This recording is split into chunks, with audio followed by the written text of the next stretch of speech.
ನಮಸ್ಕಾರ ವೀಕ್ಷಕರೇ, ನಾನು doctor Narayan Mattile, ayurvedic sexologist, ayurvedic consultant, ಬೆಂಗಳೂರಿನಲ್ಲಿ ಪ್ರಾಕ್ಟೀಸ್ ಮಾಡ್ತೀನಿ. ಇವತ್ತು ಒಂದು ತುಂಬ ಇಂಟ್ರೆಸ್ಟಿಂಗ್ ವಿಷಯಕ್ಕೆ ಮಾತಾಡ್ತೀನಿ. ಏನಂದರೆ ಅದು ಪರ್ಫ್ಯೂಮ್ಸ್ ಮತ್ತು ಸೆಕ್ಸ್ ಲೈಫ್. ಈ ವಿಷಯದಲ್ಲಿ ಯಾಕಂದರೆ ತುಂಬ ಹಳೆ ಕಾಲದಿಂದ ಏನಿದೆ ಅಂದರೆ ಸೆಕ್ಸ್ಗೆ ಅವಾಗ ಕೋರಿಲೇಟ್ ಮಾಡ್ತೀವಿ. ಸುಗಂಧಿತ ದ್ರವ್ಯ ತುಂಬ ಇಂಪಾರ್ಟೆನ್ಸ್. ಕಾಮಸೂತ್ರ ನಾನು ಯಾವಾಗ ಓದಿ ಅದರಲ್ಲಿ ಏನಂದರೆ ಅವ್ರು ತುಂಬ ಇಂಪಾರ್ಟೆನ್ಸು ಆ ಫ್ರೆಶ್ನೆಸ್ಸು.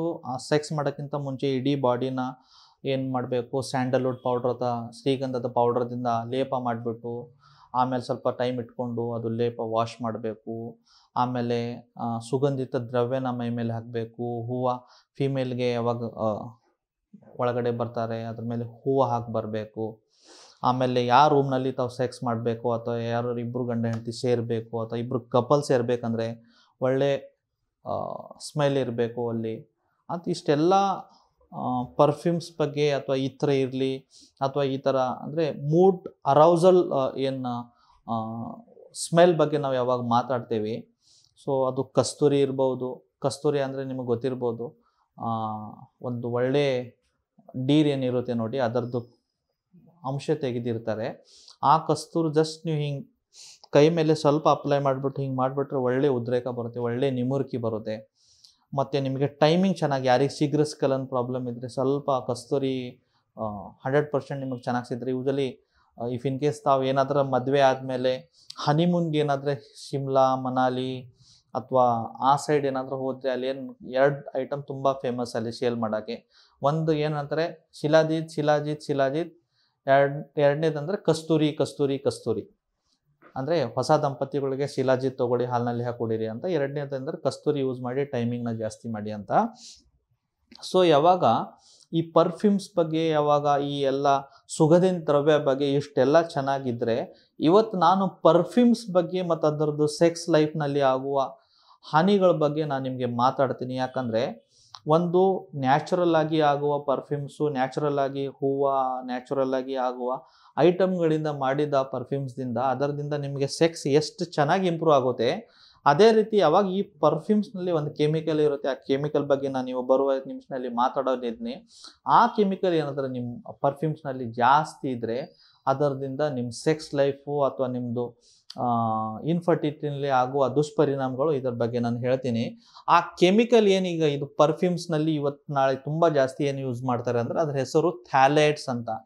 ಇದು ಥ್ಯಾಲೇಟ್ಸ್ ಅಂತ ಒಂದು ಕೆಮಿಕಲ್. ಇದು ಯೂಶಲಿ ಏನು ಮಾಡ್ತಾರೆ ಅಂದರೆ ಪ್ಲಾಸ್ಟಿಕ್ ಇಂಡಸ್ಟ್ರೀಸ್ನಲ್ಲಿ ಜಾಸ್ತಿ ಮಾಡ್ತಾರೆ. ಯೂಶಲಿ ಯಾರು ಇವೆಲ್ಲ PUC ಪೈಪ್ಸ್ಗಳಾಗುತ್ತೆ ನೋಡಿ, ಅಥವಾ ಪ್ಲಾಸ್ಟಿಕ್ ಏನೇನೋ ಐಟಮ್ ಮಾಡಬೇಕಂದ್ರೆ ಪ್ಲಾಸ್ಟಿಕ್ನ ಮೋಲ್ಡ್ ಮಾಡಬೇಕು, ಪ್ಲಾಸ್ಟಿಕ್ನ ಮೆತ್ತಗೆ ಮಾಡಬೇಕಂದ್ರೆ ಈ ಥ್ಯಾಲೇಟ್ಸ್ ಅಂಶನ ಜಾಸ್ತಿ ಮಾಡ್ತಾರೆ. ಅದೇ ರೀತಿ ಇವಾಗ ಈ ಸ್ಕಿನ್ ಕೇರ್ ಇಂಡಸ್ಟ್ರಿ ಆಗಲಿ ಅಥವಾ ಕಾಸ್ಮೆಟಿಕ್ ಇಂಡಸ್ಟ್ರಿ ಆಗಲಿ, ಅದರಲ್ಲಿ ಡೈಇಥೈಲ್ ಫ್ಯಾಲೇಟ್ಸ್ನ ಜಾಸ್ತಿ ಯೂಸ್ ಮಾಡ್ತಾರೆ. ಇದು ಯಾಕೆ ಮಾಡ್ತಾರೆ ಅಂದರೆ ಇದು ಒಂದು ಒಳ್ಳೆ ಬೇಸ್ ಥರ ಆ್ಯಕ್ಟ್ ಮಾಡುತ್ತೆ. ನಾನ್ ಸ್ಟಿಕ್ಕಿ ಅಂತ ಹೇಳ್ತಾರೆ ನೋಡಿ, ನಾನ್ ಸ್ಟಿಕ್ಕಿ ಇರುತ್ತೆ. ನಿಮಗೆ ಒಂದು ಸತಿ ಸ್ಕಿನ್ ಮೇಲೆ ಅಪ್ಲೈ ಮಾಡಿದ್ಮೇಲೆ ಸ್ಟಿಕ್ ಆಗಲ್ಲ. ಬಟ್ ಎಷ್ಟೋ ಇವೆಲ್ಲ ಕಾಸ್ಮೆಟಿಕ್ಸ್ ಯಾರು ಸ್ಕಿನ್ ಮೇಲೆ ಅಪ್ಲೈ ಮಾಡ್ತೀರ ನೋಡಿ, ಅದರಲ್ಲಿ 60 to 70% of the cosmetic skin ಒಳಗಡೆ ಹೋಗ್ಬಿಟ್ಟು ಅಬ್ಸಾರ್ಬ್ ಮಾಡುತ್ತೆ. ಆ ಡೈಇಥೈಲ್ ಫ್ಯಾಲೇಟ್ಸ್ ತಮ್ಮ ಸ್ಕಿನ್ನಲ್ಲಿ ಈ ಕಾಸ್ಮೆಟಿಕ್ ಮುಖಾಂತರ ಅಬ್ಸಾರ್ಬ್ ಆದರೆ ಅದರದಿಂದ ಏನೇನು ರಿಸ್ಕು, ಈ ಫ್ಯಾಲೇಟ್ಸ್ ಏನು ಮಾಡುತ್ತೆ, ಬಾಡಿನಲ್ಲಿ ಟೆಸ್ಟೋಸ್ಟಿರಾನ್ ಹಾರ್ಮೋನ್ನ ಕಡಿಮೆ ಮಾಡುತ್ತೆ. ಇದರಿಂದ ಮೇಲ್ ಗ್ರೋತ್ ಏನಿದೆ ಅಥವಾ ಮೇಲ್ ಸೆಕ್ಸುವಲ್ ಗ್ರೋತ್ ಇದೆ ನೋಡಿ, ಅದರ ಮೇಲೆ ಎಫೆಕ್ಟ್ ಆಗುತ್ತೆ. ಸ್ಪರ್ಮ್ ಕ್ವಾಲಿಟಿ ಇರ್ಬೋದು, ಸ್ಪರ್ಮ್ದು ವಿಸ್ಕಾಸಿಟಿ ಇರ್ಬೋದು, ಸ್ಪರ್ಮ್ದು ಏನು ಇರುತ್ತೆ ಮೋಟಿಲಿಟಿ ಇರ್ಬೋದು, ಅದರದ್ದು ಮಾರ್ಫಾಲಜಿ ಇರ್ಬೋದು, ಅದರ ಮೇಲೆ ಇದರದ್ದು ಏನು ಮಾಡುತ್ತೆ ದುಷ್ಪರಿಣಾಮಗಳಾಗುತ್ತೆ. ಬಾಡಿನಲ್ಲಿ ವೀರ್ಯದ ಅಂಶ ಕಡಿಮೆ ಆಗಿಬಿಡುತ್ತೆ. ಒಂದು 2014 ಸ್ಟಡಿ ಇದೆ, US ನಲ್ಲಿ ಮಾಡಿದ ಸ್ಟಡಿ ಇದು. ಈ ಸ್ಟಡಿನಲ್ಲಿ ಏನಂದರೆ, ಒಂದು ಮದುವೆ ಆಗಿದೆ, 3 ವರ್ಷ ಮಕ್ಕಳಾಗ್ತಾ ಇಲ್ಲ, ಈ ಥರನ ಗಂಡಸು ಮಕ್ಕಳನ್ನ ಒಂದು ಟೋಟಲ್ ಎಷ್ಟು 314 ಜನರನ್ನ ತೊಳ್ತಾರೆ.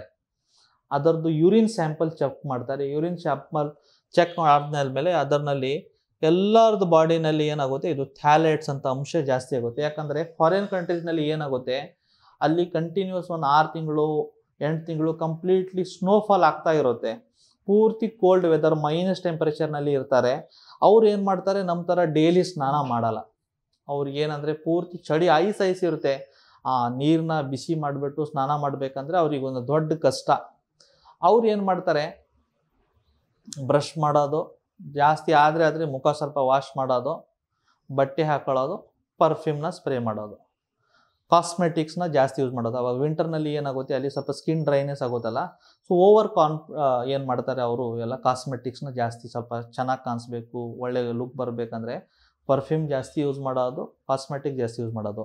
ಅದರಿಂದ ಡೈರೆಕ್ಟ್ಲಿ ಆರ್ ಇಂಡೈರೆಕ್ಟ್ಲಿ ಈ ಬಾಡಿನಲ್ಲಿ ಥ್ಯಾಲೆಟ್ಸ್ ಅಂತ ಈ ಪ್ಲಾಸ್ಟಿಕ್ ರೆಡಿ ಆಗೋ ಐಟಮ್ ನಿಮ್ಮ ಬಾಡಿನಲ್ಲಿ ಹೋಗ್ಬಿಟ್ಟು ನಿಮ್ಮ ಸ್ಪರ್ಮ್ ಪ್ರೊಡಕ್ಷನ್ನ ಡ್ಯಾಮೇಜ್ ಮಾಡಿಬಿಟ್ಟು ನಿಮ್ಮ ಸೆಕ್ಸ್ ಲೈಫ್ನ ಡ್ಯಾಮೇಜ್ ಮಾಡ್ತಾ ಇದೆ. ಸೊ ಯಾವಾಗ ತಾವು ಪರ್ಫ್ಯೂಮ್ ಯೂಸ್ ಮಾಡ್ತಾ ಇದ್ದೀರಾ ಅಥವಾ ಕಾಸ್ಮೆಟಿಕ್ ಯೂಸ್ ಮಾಡ್ತಾ ಇದ್ದೀರಾ, ಇಂಗ್ರೀಡಿಯೆಂಟ್ಸ್ ಅಂತ ಇರುತ್ತೆ, ಅದರ ಹಿಂದ್ಗಡೆ ಇದ್ದಿದ್ದ ಇಂಗ್ರೀಡಿಯೆಂಟ್ಸ್ನ ನೋಡಿ ಫಸ್ಟ್ ಪರ್ಚೇಸ್ ಮಾಡುವಾಗ. ಅದರಲ್ಲಿ ಡೈ ಈಥೈಲ್ ಥ್ಯಾಲೆಟ್ಸ್ ಅಂತ ಏನಾದರೂ ಅಂಶ ಇದ್ದರೆ ಆ ಐಟಮ್ನ ಪರ್ಚೇಸ್ ಮಾಡಬೇಡಿ. ಇವತ್ತಿಲ್ಲಂದ್ರೂ ನಾಳೆ ನಿಮ್ಮ ಬಾಡಿ ಮೇಲೆ ಅದರದ್ದು ದುಷ್ಪರಿಣಾಮಗಳು ಜಾಸ್ತಿ.